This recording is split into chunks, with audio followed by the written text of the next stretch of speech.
We are. We're live.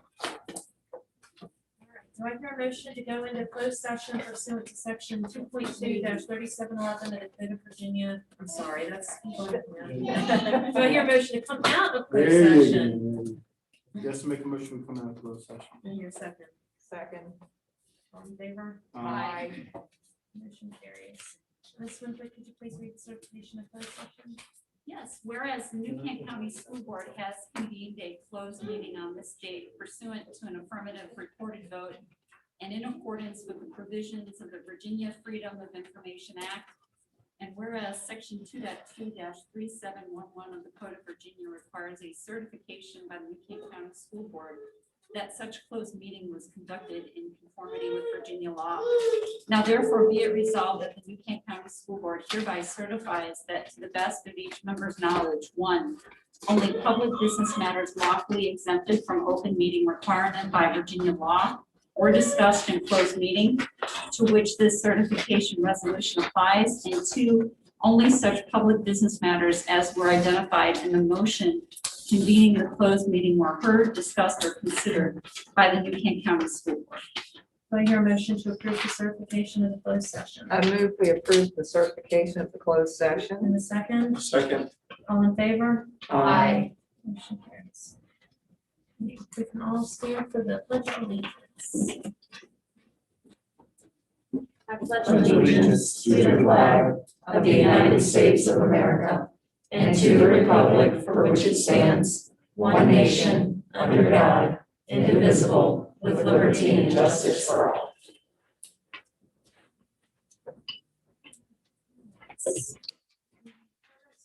Board members tonight?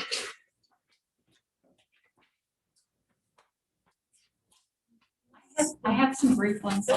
I know it's National Teacher Appreciation Week.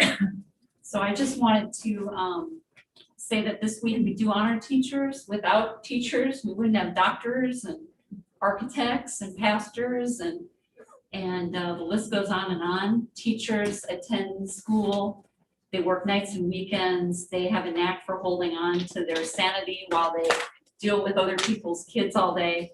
And I think Dr. Nichols has said this before, behind every successful person is a good teacher. So to all of the teachers in our district, I just say thank you, we appreciate you. Please know that your sacrifices do not go unnoticed, particularly this year. So thank you, that's all I have to say. Indeed. Dr. Nichols, do you have any comments? For I us? do have a few comments, a really introduction to this Teacher Appreciation Week, and we have a lot of exciting things going on that week. This week, including a drive-through luncheon from 11 to 1. So stop by, get something to eat. I promise I'm not cooking. But I would like to introduce 3 new members of Team New Kent, 2 new members of New Kent, and 1 continuation introduced to the board. They were approved at a previous meeting. So when I call your name, if you please stand so they can see you. It's a little awkward. I'll read a biography about you too. So first we have Jamie Hutchinson. So Jamie is our new supervisor of secondary curriculum and instruction. She is from neighboring Henrico County, but her first job was in a pharmacy at New Kent as a high schooler. So a little New Kent trivia for you. She attended George Mason University with a bachelor's degree in journalism, later a master's of education in curriculum instruction. She's taught English and in leadership positions at Mechanicsville High School in Hanover. She earned her postmaster's in administration supervision from VCU. In 2012, she became an assistant principal at the same school. She's actually been the middle school assistant principal at John Rolfe since 2017. She's also a New Kent resident since 2013. She lives there with her husband, 3 sons, who I believe are all with us today. One of them had 2 sons, and also 2 dogs in Quinton. So Jamie will be joining us later this month officially, so getting a head start on next year. And we're just excited for her to take on this position as secondary supervisor. So welcome to Team New Kent. So next we have Dr. Amy Stam. So Amy is the new, will be the new principal of New Kent Elementary School. Mr. Moncrief is retiring. So she will be the new principal for 21-22. Dr. Stam is joining the New Kent family with almost 20 years of educational experience, spanning grades pre-K-12. Prior to her experience as a principal, she was an assistant principal, had experiences as a teacher, school counselor, and also the division director of testing. She believes in building strong relationships with her students, staff, and community.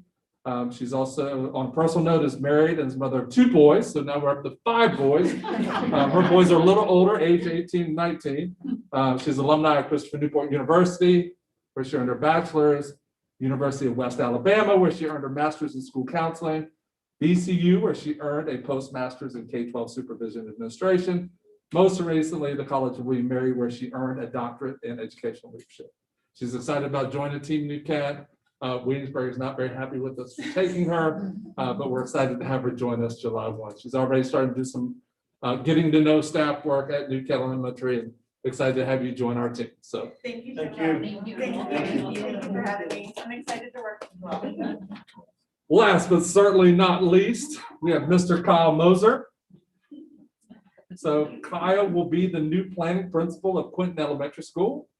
Mr. Moser joined, he's already a member of Team New Kent, so he joined the New Kent community as assistant principal at George Watkins, where he spent for the past 3 years. Prior to arriving in New Kent, he spent the previous 14 years teaching and leading in rural and urban settings in Virginia and Pennsylvania. He's originally from Reading, Pennsylvania, and attended Alvernia College, where he majored in education, history, and political science. He's continued his education at Villanova University, University of Virginia, and of course, the College of William and Mary in graduate history and school leadership programs. We're very excited that Kyle is going to continue to stay with us, part of Team New Kent, and be the first principal at Quinton Elementary School. So congratulations, Kyle. Oh, and it's not referenced in here, but I think that would make 6 boys for the 3 hires. Including the superintendent, that takes us up to 8 boys. So Is that a team of some sort? I think so. We definitely have a starting 5 and a couple coming off the bench. So, but as we hire new folks to Team New Kent, we just want to make sure we recognize them, and that way you can put a face with them as well. We'll also highlight them through social media and as we move forward. So welcome, thank you for being here, and excited to do work moving forward. So those are my comments, Ms. Estes. Thank you. Let's see, so will you keep us going with the Teacher Appreciation Week I recognition? can, absolutely. This week is Teacher Appreciation Week. So each school is doing numerous activities to honor our teachers and our staff. While we say Teacher Appreciation Week, we do broaden it further and celebrate staff. You hear about several other recognitions this night as well.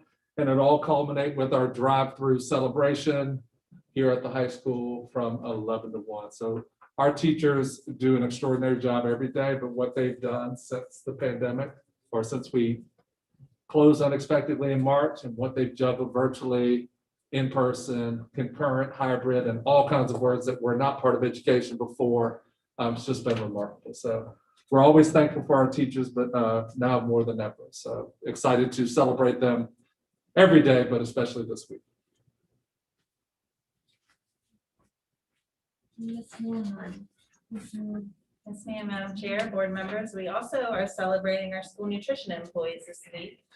And this always lines up right with teacher appreciation, and they always are so gracious to help us with our teacher appreciation event. So Dr. Nichols and I had a meal prepared for them last Friday. We went out to eat. We really enjoyed their company. All of the hard work that they do, we'll be celebrating them this week as well. And we have a little picture here to share of our team. They've taken on a lot since March. They've served over 158,000 breakfasts and 162,000 lunches. So we just like to also offer our appreciation to Leslie and her team and thank them for all that they do for New Kent.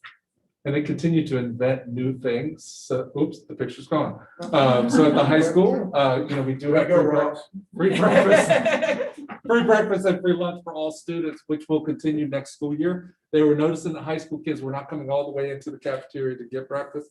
So now you can come more. Oh, no, sorry. With- I need Ross. Okay. Yeah. Nope.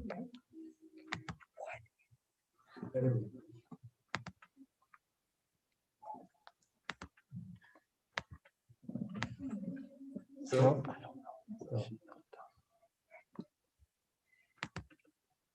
There we go. We're back. Tell Ross that this went incredibly smooth and he did that. He's probably watching. But they continue to find ways, so now when you walk into high school, you're right there and it's grab and go, and they just, I couldn't be prouder of our nutrition workers. Another exemplary year. Yes, and I think you all will see Leslie normally brings a year-end review in June, and I think you guys will be very pleased with her performance this year, and her team takes a lot of pride in that. And I'll say, being on calls with regional school divisions, we are very proud of the work that we do here in New Kent and the creativity that they have in working through and making sure that, we end our year well with regards to school nutrition. So we greatly appreciate her and her efforts. Making a lot of things out of the box this year too. Absolutely.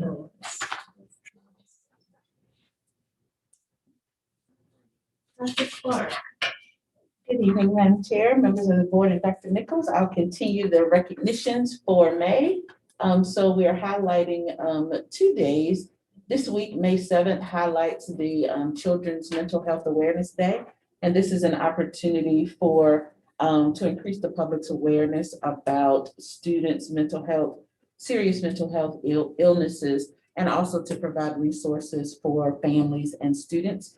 It's important to, of course, recognize that since we have been in the throes of the pandemic, this is even more important as we recognize that many of our students and families have had some struggles with mental health issues. And so we'll have resources that we'll share at the school level, and then we'll also have resources that we share with families that if they're in need of some support, here's where they can go to get some much needed help.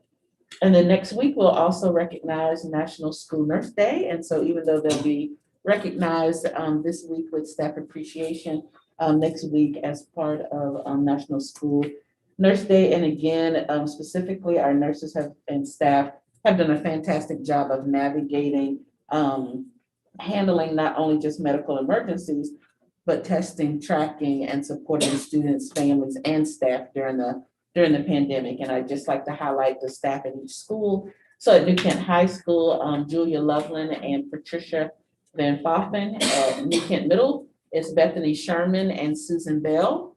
At New Kent Elementary, Amy Coyle and Karen Fish. And then at George Watkins, Debbie Harris and Lindy Duncan. And so we really are thankful at New Kent that each of our clinic spaces have an assistant to work alongside the nurse to provide the needed support for our students.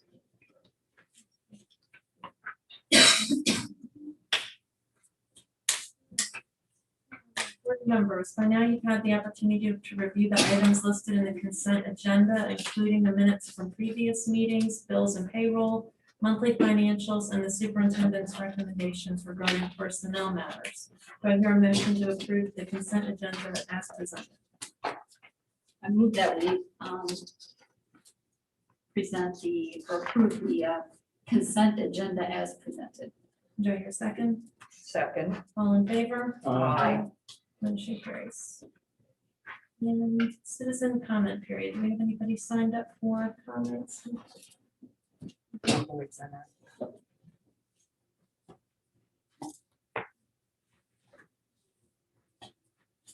So another thing that we have this evening is the privilege to pass a resolution to recognize Dr. Nichols as the Superintendent of the Year for 2020-2021 due to the extraordinary leadership of superintendents during the 2021 year and their roles in serving their communities through the COVID pandemic.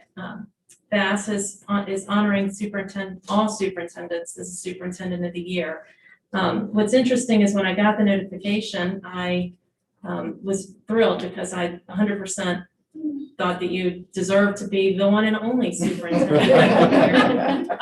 Thank you. So we're very thankful for all that you've done for the community, for from the vaccination clinics that you've done, the organizing and planning of heavy lift of an out-of-the-box school year. I'm very appreciative. Thank you. Thank you. I'll go after it next year, see if I can do that. Yeah. I was thrilled. Next up, we have Mr. Matt Davis. He's going to tell us a little bit about the healthcare renewal. Thank you. Thank you, Madam Chairman, school board members, Dr. Nichols. I was told to get straight to the point, so we'll do that. Let's go to next page, please. So the benefit objectives for this year, as we go really start to work on the renewal and start into open enrollment here shortly thereafter, is laid out on this page. And really the big thing is going to be item D, evaluate risk management. And I'll explain that in a minute why, but it's really keep an eye on the claims and see what creative things we can do to keep the costs as low as possible. And the other big piece that we're going to see a lot of movement on out of Washington is there's going to be, it already has, but there's going to be more changes that come out in terms of new regulations, et cetera. And not necessarily a bad thing. I mean, a lot of it's going to focus around pharmaceutical costs, et cetera. So just keep an eye on that. And we keep the school board very much in tune with the different regulations and have our attorneys on webinars, et cetera. So if we go to page 5, we'll talk about the renewal. It is a projected increase from Anthem about 5.39%. We'll talk about drivers of that in a minute. Part of what makes up that renewal is an increase to the reinsurance. So the insurance for the insurance on the specific side or specific claim of 5%, 5% on the aggregate for the total number of claims, which is below market. Right now, we're seeing increases in that area averaging about 12%. The other parts of the renewal are trend, which is medical inflation. We do pull the renewal early, if you will, so we can announce the renewal and the rates to the teachers before and employees before they leave. So that adds a little bit of extra. But the fully insured embedded vision went up slightly. The big decrease is actually something that we negotiated for our clients exclusively with Anthem and exclusively with McGriff. And then also Anthem stepped up and gave you even a bigger discount on the drug rebates. It went from $29 per employee per month to $70.50. Okay. So overall, your fixed costs stayed relatively stable or had a very minor increase. That's only about 15% of your spend. Most of your spend is claims. So, and the biggest driver of that is 2 things. Is large claimants, as you can see in item Renewal 7A. In the prior period, we had 27 claimants over 25,000. 5 claimants exceeded the stop loss, which they was able to write off 233,000. This year we had 32 claimants, so it went up a little bit. And then they wrote off 406,000. None of that is very alarming, but that's one key driver you'll see in a minute. The last piece on claims, then we'll move on, is about of the 599 members, about 62.4% spend less than $1,000 in claims in a year, which is pretty average actually. And 91 members didn't file any claims at all. That part is a little bothersome. It's partly because of the pandemic. Okay, people didn't go to the doctor. But we want to, when we get past that and get back to normal, we want people to be engaged with their doctor because we want them to do their preventative care. That's critical. The last item is probably the biggest driver. We're seeing that this in quite a few groups is prescription drug spend, which has typically and historically been 25% or less of your spend, is now crept up to almost 39%. And that's a real problem. It's not unique to New Kent. It's a problem because of specialty medications, the ones you see on advertised on TV, where they can range from $500 a month to $30-some thousand a month, or even several $100,000 a month. And that's where we really need the regulations come out of DC and something really done about it. So that being said, we'll talk more about claims in a minute. final pieces on this page is contributions are still being finalized, but we're proposing that we keep the employees' costs flat this year, not increasing it. And there's we're not changing the benefits or the plans. There's a few minor mandated changes, but they're not very impactful, hardly at all. The dental, the benefit changes, initially Delta came out with 11% increase. We negotiated that down to just under 5%. And then the administrative costs remain flat. So on the next page, don't worry, there's a lot of numbers on here. I'm gonna really just boil it down to about 3 or 4 things that I think are important. This report came out right after your renewal was issued. So your renewal is actually based upon claims really through the end of February. So what happened in March is we had one of the worst months we've ever had since you guys have been self-funded. And so that's why we didn't really push back on the increase, because there's a negative trend potentially, not necessarily. But the biggest thing that you see is if you look at this, the deficit at the bottom, or kind of midway down on the left-hand side, we're running about $290,000 deficit, and that's almost all due to March. We were almost break even, but it was almost all due to March. I wouldn't worry about it at this point because we still have 6 months to go, as long as that trend corrects itself.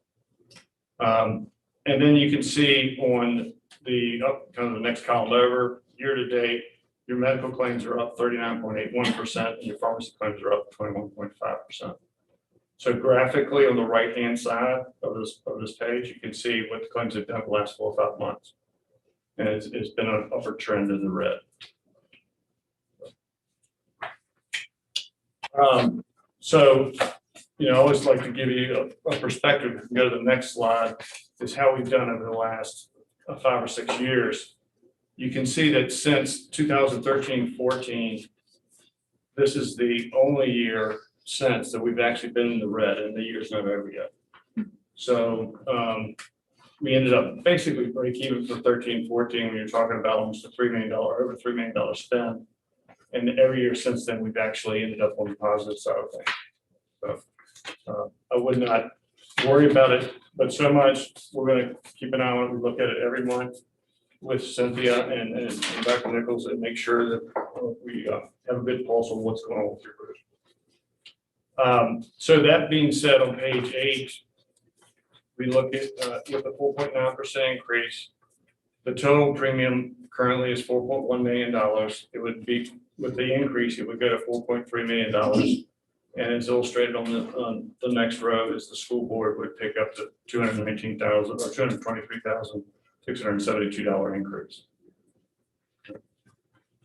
One note is that Anthem does not finalize the reinsurance numbers until 60 days prior to the renewal. We're trying to get them to finalize that now. We have not heard back. We were able to do that last year. That was an exception. It was the only group that they did it on. But we're still going to give another shot and try to get it done again this year. So the next page talks about the dental. So the good news is the dental is running about an $8,300 surplus year to date, which is pretty good. It's not bad at all. We had some pretty, you can see in December, the red number that represents a deficit, and in February we had a little deficit.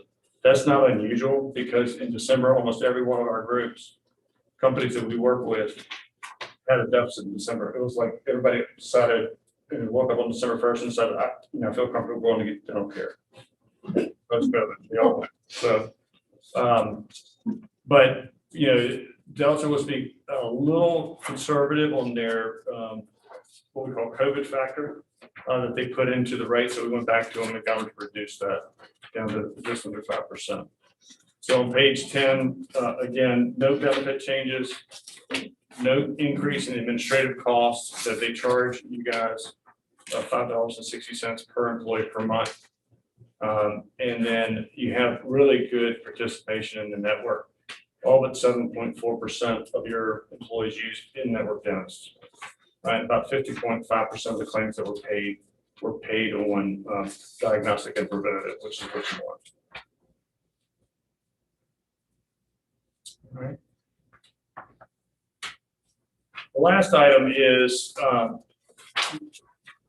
currently McGriff Employee Benefit Services, as we call NEVS, which is a division of ours, handles the FSAs, the flexible spending accounts, the HRAs, health reimbursement arrangement, and the health savings account.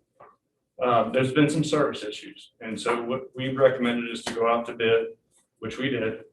And given the dollar amount that doesn't have to go through procurement, we just have to get 3 additional bids. And so we did that, and we came back with a better solution called Flores. And essentially, Flores is going to save the school board about $1,900, just $1 or $2 under that. And they'll be able to handle the FSA, HRA, and HSA. We've used them in other school divisions around the state and used them, I think, very highly of them. And what we're proposing, just so we don't interrupt, particularly on the HSAs, is starting Flores and the HSAs September 1, running McGriff through October 1 with the HSAs, because there's a rollover blackout period. And that blackout period, staggering like that would prevent anybody from not having access to some money at any point in time. So that's really important. And then we'll have McGriff, our MEBs, handle the run out for the FSA and the HRA. So any claims incurred in this school year or plan year or paid after the end of the year would be actually paid up McGriff Employee Benefit Services. So that's the proper way to do it. So there's no interruption. So that being said, our recommendation is to renew the current Anthem plans, continue the wellness incentives, have the school board absorb the increase, monitor pharmacy costs. We did conduct a clinical, by the way, with Anthem's nurse, and we have a very good line of sight into what the drivers are. We talked about that Anthem will not finalize the stop loss rates until 9 months of claims are in. And then continue to look at lower cost options in terms of the consideration of the high level health plan and HSA. Finally, the dental, with the increase in 5%, and then we'll request the reserve fund to be released 45 days after the end of the plan year, August 15th, just like we would I'm sorry, should be October 15th. And then for the plan year review, which we'll conduct in late August, is looking at the IBNR reporting, look at the plan year performance, and then consideration of a holiday, a premium holiday. And then finally, the HRA, HSA, and FSA, we recommend switching to Flores. HSA September 1st, October 1st for everything else. Any questions? Question about the premium holiday. So if we are still in a negative variance, we will not be able to offer the premium. Correct. Okay. Correct. But you think that we will come out of that? I am really hoping that's the case. I really do. You guys have done this before where you can have a mid-year, and it's knock on wood, it has always come out of that. So. Would you say that the COVID is with the high claims in March, or what would you attribute that to? With that spike all of a sudden? It was not COVID. It was a large number, several cancer claims. Okay. So, It's some very sick. it just happened all of a sudden. Gotcha. and when we look at claims, we deep dive into what drives it, both at the pharmacy level, but also at the medical level. So those cases are not going to be ongoing, or? Some of them are, but the other piece of it is that a couple of them that have already hit the stop loss or very close to it, so it's no more liability to the account. Okay.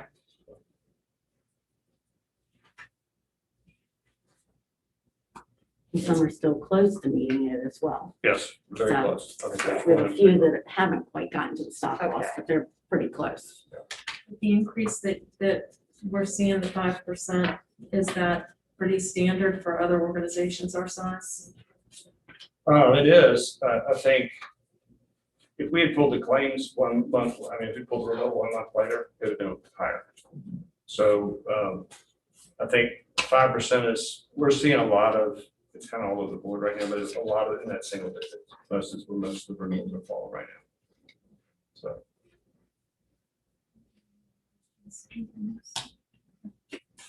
Thank you. Thank you very much. Thank you. Thank you very Thank much. Hi. This is about our CIP. Chair, board members, Dr. Nichols, there are 2 requests for CIP transfers. One's for additional costs for the renovation of the art room. We had started that renovation and we were able to use about $18,000 of our CRF funds to cover some of that expense. So this is an additional $22,878 for electrical, HVAC, flooring, and painting of that room.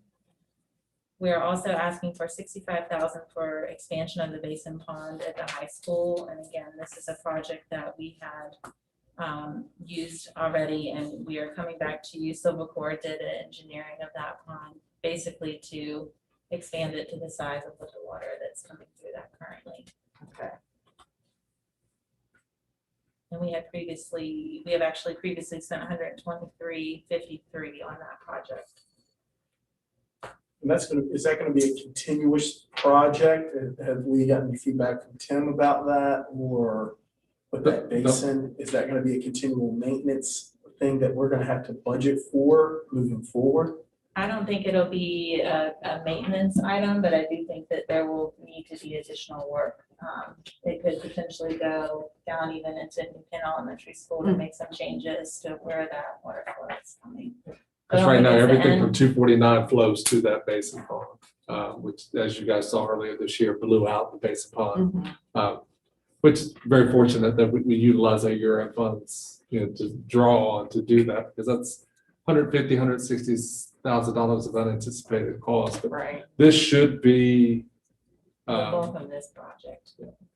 there was talk, working with engineering about an additional Basin pond. We don't think we have to do that at this point. That this would allow us to solve that problem. So enlarging the existing one should handle the. And looking at a Capacity. second runoff spot versus everything flowing in one. place.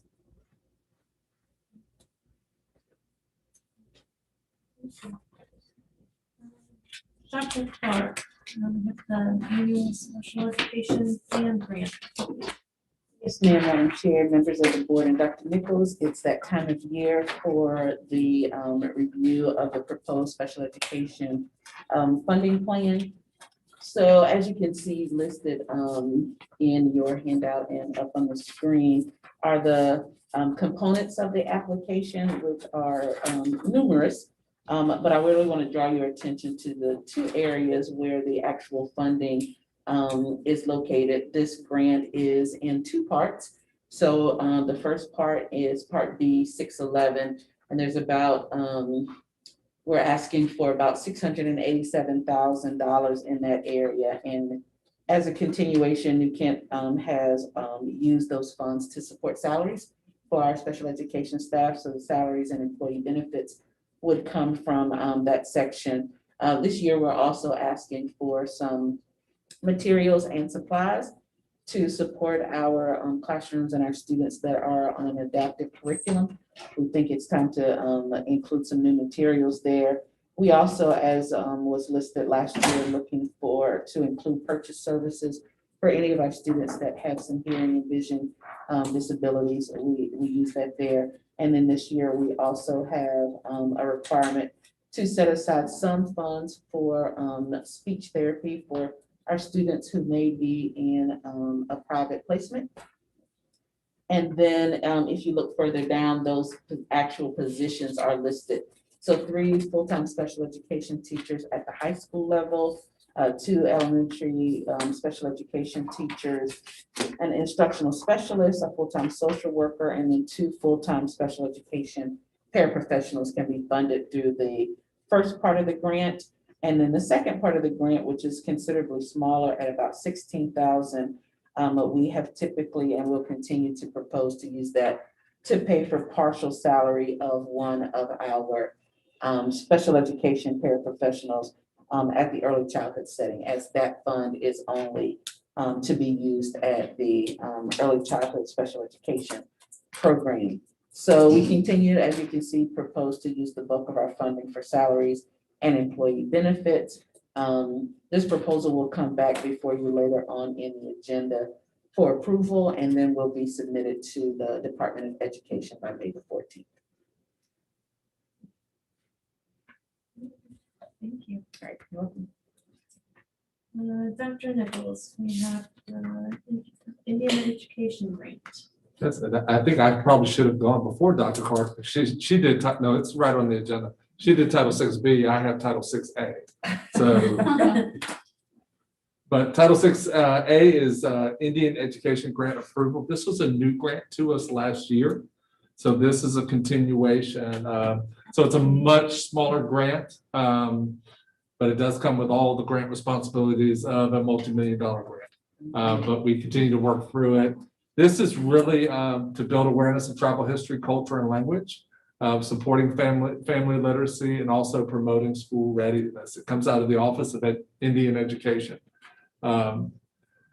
So we partnered with Chickahominy East, and I've actually done some pretty innovative, interesting work with them this year, specifically related to technology, hotspots, and some family work. So this will allow us to partner with them to do tribal history and cultural lessons at the Tribal Center, family literacy activities, summer activities for students, and also really promoting school readiness, so parent information sessions, and also school readiness activity packets. So $4,000 would make it go a long way. But this is another grant that would come before you for approval, and I'd be more than happy to answer any questions you may have. The total is directly related to the number of students connected through Indian education. So as that number grows, if it grows, the amount of money in that grant could also grow. So is this the number of students that are enrolled? Do they self-enroll, or do we know that based on? So there is a form that families have to fill out that identifies as far as tribe and tribal status and those different components. There is a one-pager that families do have to fill out. We work with the schools to identify students. So in our student information system, you are able to identify upon registration. There's an additional form that a student would need to complete, or a family would need to complete. So Mr. Miller and I have both been partnering with our tribal leaders and connecting with King William and other school divisions. Actually, prior to last year, King William was the only school division in Virginia receiving this. So we became the second. Continue to do that work. Good work. I just think it seems like needs to be a bigger grant. We would love for it to be a bigger grant, because I will tell you the administration of the grant would probably exceed $4,000. But you know, it is part of our community. And making sure that we go after any funds that we have available. So. Textbook adoption request. All right, so I will continue down this road. So we do have a textbook that's being recommended for adoption by the selection committee. So selection committee is comprised of stakeholders, including teachers. This does not come to you for approval tonight. So this is a first read. The textbook is Miller Levine Biology 2021 Virginia. It's developed by two preeminent biologists and educators, Ken Miller and Joe Levine. It's a blended print and digital curriculum. So it immerses students into biological inquiry. It is aligned to the biology standards. Students will investigate, think, and talk about biology. So the program overview you also have attached. It includes full access to all digital components, and the digital license is for 7 years. With most textbook companies right now, you can't do just the print or the digital. It's not lucrative to a textbook company to do that. So it is, you kind of buy both at the same time, but we do have access for 7 years to that digital content. The cost of the student textbook is $128.97 per textbook/license. We're proposing to purchase 225 editions. So that would come out of our textbook fund. Total cost just a little over $31,000, which includes 3 teacher editions. So this will be posted online and available for review prior to coming to you for a second review and a vote at our next meeting. So if we have any comments or additional questions moving forward, I'll make sure to bring those to the second read. I'd be happy to answer any, or attempt to answer any biology questions you may have. I was just curious, how long do we typically keep a book like this? How long are we going? What's the lifespan of a? It depends on the lifespan of the standards connected to it. So really, we follow the pattern of the Virginia Department of Education. So as they adopt new standards, new approved textbooks typically flow after that, and then we're in that pipeline. So 7 to 10 years is a typical lifespan, which is why there's digital licenses for 7 years. Well, I think my concern would be that after 7 years, we're going to continue to use the book, but not have the digital support that's there. So I'm assuming that we could either continue that or charge charges. Yeah, we'll probably be in the process of adopting a Getting new it in textbook by there. that point. So I have an argument that a standard can't be standard if it changes every 7 years, but I'm losing that argument every time I talk to the Department of Education. So. In talking about it, we've talked about this in the past, about this new math standard. Will we be prepared with our textbook fund if we have to change our entire math curriculum? Because we're just not talking about buying one book at that point. It will be books for every single grade throughout the division, and that's going to be a tremendous amount of money. Will we get any help with that from DOE, or how will that, with these type of textbook standards and they change the whole curriculum, how do we absorb those costs? You want to go now, Lynn? I mean, just to say whether or not we will receive additional funding for that, Right, you know, correct. I'm not aware of that yet. You know, I'm sure that to be determined if there would be any additional funding for that, but we do have a balance in our textbook fund, and I think we would just have to kind of keep up and see what are the standards and what are those books that would come and what we would have to purchase or not have to purchase based on what we already have. And in theory, they would roll them across, so we'd adopt grade 6, Okay. and then the following year So it we'd wouldn't adopt be a grade hit 6. all at So one it would time. be spread across. It's a 6-7 year process of rolling out those standards. I'm really glad we gave you that information early about that. So as it broke loose across the state and all the conversation, you kind of had a context for it. I mean, yeah, I mean, if you just look at what you just said, I mean, that's $30,000.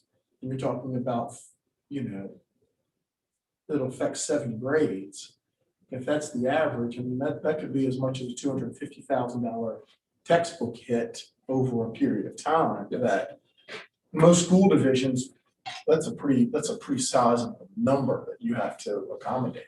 And back to Ms. Tasko's question about how long we would have it, I told you about 7 to 10 years. As you roll a process across 7 years, you're almost back to the start. Right, so saying, so you lose, you gotta pay adopting another 6. 30,000 at the end of 7 years for something you just learned.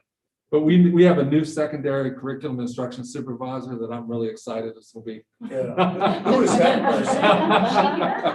Oh, wait a second. Oh, okay. So. When and does that then- evaluation due? Well, and actually, that was part of the interview process in both rounds, was about the new math standards, because we know if greenlighted would be a huge undertaking. But something that definitely has a fiscal impact. Thank you. Business, we have the CTE plans for second reading. Yeah, so board members, last meeting, you received the first read on our career and technical education grant plan. It is the time of year, as you've seen with Indian education, and also Title 6B special education, and you'll see next meeting with the rest of our title grants and federal programs. It is that time of year. But the plan will provide $33,965.23 to improve and modernize existing CT offerings, update technology, and provide professional development opportunities. So I don't know if you have any questions between the last read and this read, but it is pretty straightforward as far as our plan of increasing career technical education. be happy to answer any questions you may have, but it will come before you for a vote tonight. And it was due on April 30th. Yes, the local plan in draft form has been submitted to the Okay. Department of Education, Okay. yes. Mhm.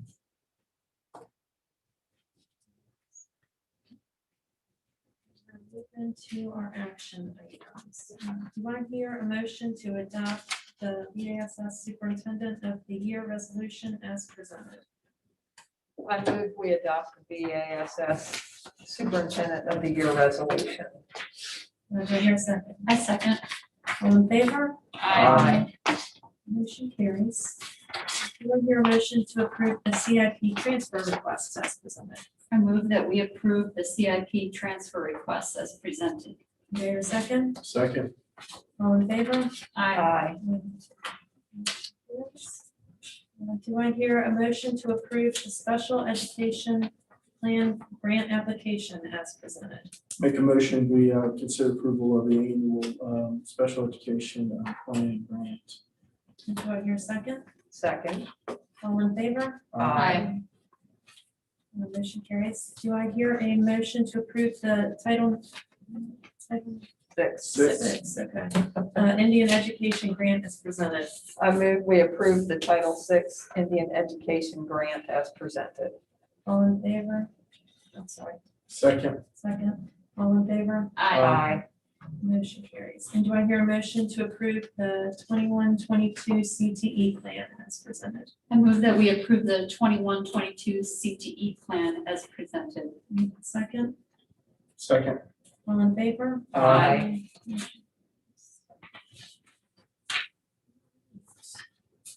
Upcoming meetings. So our next school board work session on May the 17th at 6. And our next regular meeting will be on June the 7th at 6. I would assume on the June 7th, is that the one that we will prepare for graduation, I would assume? or, We'll be providing you information leading up to that for graduation, but yes, so.